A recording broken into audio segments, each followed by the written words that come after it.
भिवंडी शहर के गोपाल नगर में खुले गटर से हो सकता है बड़ा हादसा।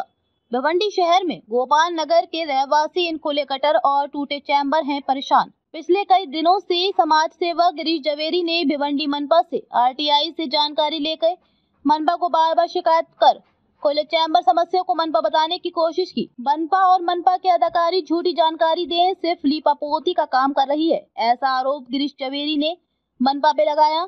गोपाल नगर ही नहीं पूरे शहर में इसी तरह खुले गटर और चैम्बर हैं। इस वजह से भिवंडी में हादसे हो सकते हैं। आइए देखते हैं STS टाइम्स की रिपोर्ट।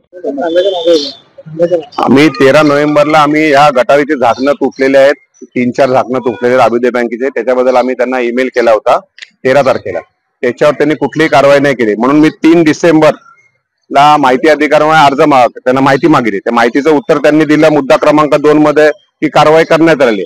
आणि परत 17 डिसेंबरला मला लेखी काय सांगितलं की पुढील तजवीज करण्यात येत आहे। तर दोन्ही विषयामध्ये विसंगती आहे आणि तुमच्या समोर परिस्थिती आहे। ते बोलतात काम केलेलं आहे, काम केलेलं नाहीये।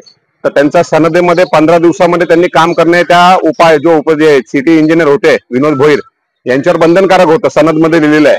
आणि लोकसेवा हक्क अधिनियम 2015 नुसार सुद्धा त्यांना ते बंधन आहे, पण त्यांनी ते बंधन पाळलेलं नाहीये। 15 दिवसाच्या वर होऊन गेलेले आहेत, म्हणून आम्ही आयुक्तांना आणि आपले कलेक्टर जे आहे ठाणा कलेक्टर त्यांना निवेदन दिलेलं आहे की यांच्यावर शिस्तभंगाची कारवाई करण्यात यावी आणि त्यांच्या वार्षिक गोपनीय अहवालामध्ये त्यांच्या कसूरीचा अहवालाची नोंद घेण्यात यावी।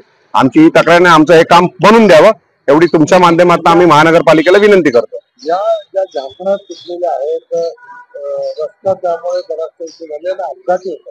काल परवाच्या दिवशी शाळेची मुलगी पडली, पण रिक्षामध्ये शाळेची मुलगी पडली बघा, तो झाकण आहे ना तिथून पडली ती शाळेची मुलगी, अक्षरशः त्याच्या बाहेर पडली। मग आता काय माणसं मेल्यानंतर जिवंत होणार का?